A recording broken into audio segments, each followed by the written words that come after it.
السلام علیکم ورحمۃ اللہ وبرکاتہ۔ دوستو، آپ کا استقبال ہے، خیر مقدم ہے اردو کی 25ویں کلاس کے اندر، اور ہم نے پچھلے ویڈیوز کے اندر پڑھے تھے 4 حرفی الفاظ، لہذا یہ سبق بھی 4 حرفی الفاظ ہی پر مشتمل ہے۔ یہ سبق نمبر 4 ہے۔ دیکھیں، بادل، جنگل، کاغذ، سورج، مورت، مندر، کمبل، دلدل، ململ، بوتل، عورت، رونق، پیتل، تیتر، زیور، بلند، درخت، مکان۔ اس کے بعد دیکھیں، بارش، گردش، کوشش، مسجد، منزل، موسم، مجرم، مفلس، منشی، مطلب، مقصد، موقع، جاہل، کاہل، حاصل، خالص، ناقص، غافل، لازم، حاکم، عالم۔ دیکھیں، اردو کے اندر زبر اور صرف زیر کی حرکت سے معنی بدل جاتے ہیں، چینج ہو جاتے ہیں، لہذا ہمیں سیاق سباق سے پتہ لگانا ہے کہ یہاں پر کون سا اعراب آئے گا، زبر آئے گا یا زبر آئے گا۔ مثلا یہ عالم ہے، اگر اس پر ہم زیر لگا دیں تو یہ عالم ہو جائے گا، یعنی جاننے والا، اور اسی لام کے اوپر اگر ہم زبر لگا دیں تو یہ عالم ہو جائے گا دنیا کے معنی میں۔ لہذا اس کا ہمیں دھیان رکھنا ہے، پڑھتے وقت بھی کثرت مطالعے سے اور زیادہ پڑھنے سے اپنے آپ یہ الفاظ سمجھ میں آ جاتے ہیں۔ لہذا اس کا ہم دھیان رکھیں کہ کون سے حرف پر کون سی حرکت آئے گی۔ عالم، صاحب، واقف، پنڈت، پیلا، کاغذ۔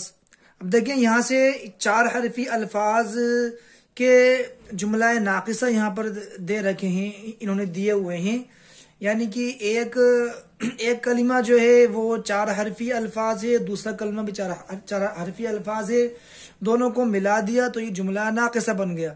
پیلا، کاغذ، روشن، سورج، کالا، کمبل، سوکھا، درخت، بلند، مکان، پہلی منزل، عورت کا زیور، عورت کا زیور، سردی کا موسم، سردی کا موسم، مندر میں پیپل کا درخت ہے، مندر میں پیپل کا درخت ہے، جنگل میں دلدل ہو رہی ہے، جنگل میں دلدل ہو رہی ہے، پنڈت جی نے کوشش کی، پنڈت جی نے کوشش کی، منشی کا مطلب حاصل ہوا، منشی کا مطلب حاصل ہوا۔ اس کے بعد دیکھیں، سبق نمبر 5 ہے، اس کے اندر بھی 4 حرفی الفاظ ہی کی مشق دے رکھی ہے۔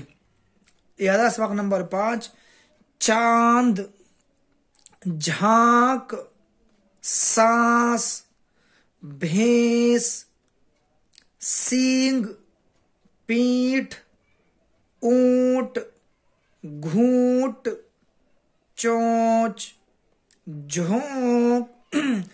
دیکھیں، میں نے بتایا تھا کہ دو چشمیہ جب ملتی ہے کسی حرف کے ساتھ یا کوئی حرف ہا کے ساتھ ملتا ہے، دو چشمی ہا کے ساتھ ملتا ہے تو اس کا تلفظ بدل جاتا ہے، لہذا جیم کو ملائیں گے ہا سے تو ہو جائے گا جھا، ایسے ہی چے کو ملائیں گے ہا سے ہو جائے گا چھا، لہذا اسے پڑھیں گے جھونک۔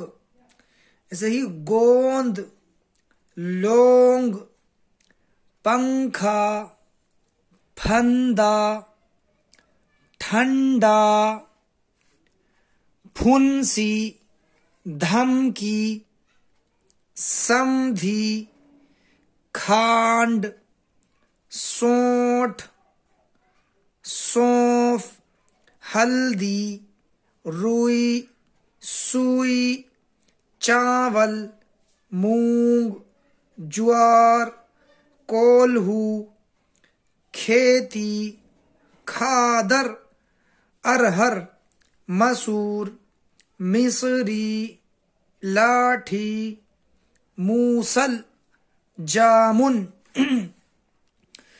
اس کے بعد پھر جملے ہیں، چھوٹے چھوٹے جملے، جملہ ناقصہ 4 حرفی الفاظ پر مشتمل۔ دیکھیں، پورا چاند، پورا چاند، ٹھنڈی سانس، ٹھنڈی سانس، بھوری بھینس، بھوری بھینس، ٹیڑھا سنگ، ٹیڑھا سنگ، تھکا اونٹ، تھکا اونٹ، سفید کھانڈ، سفید کھانڈ، زرد ہلدی، زرد ہلدی، لمبی لاٹھی، لمبی لاٹھی، اونٹ کی گردن، اونٹ کی گردن، شربت کا گھونٹ، شربت کا گھونٹ، روئی کی منڈی، روئی کی منڈی، طوطے کی چونچ، طوطے کی چونچ، رسی کا پھندا، رسی کا پھندا، ارہر کی دال، ارہر کی دال، طوطے کی چونچ لال ہوتی ہے، طوطے کی چونچ لال ہوتی ہے، رسی کا پھندا میں نے کھولا، رسی کا پھندا میں نے کھولا۔ تو اس طرح سبق نمبر 4 اور یہ 5 کے اندر بھی 4 حرفی الفاظ ہی کی مشق ہے اور جملے ہیں چھوٹے چھوٹے، لہذا آپ اس کی خوب مشق کریں، دائیں سے بائیں پڑھیں، بائیں سے دائیں پڑھیں، اوپر سے نیچے اور نیچے سے اوپر پڑھیں۔ انشاءاللہ پھر ملتے ہیں اگلے ویڈیو کے اندر، تب تک خوب مشق کرتے رہیں، اپنا خیال رکھیں۔ السلام علیکم ورحمۃ اللہ وبرکاتہ۔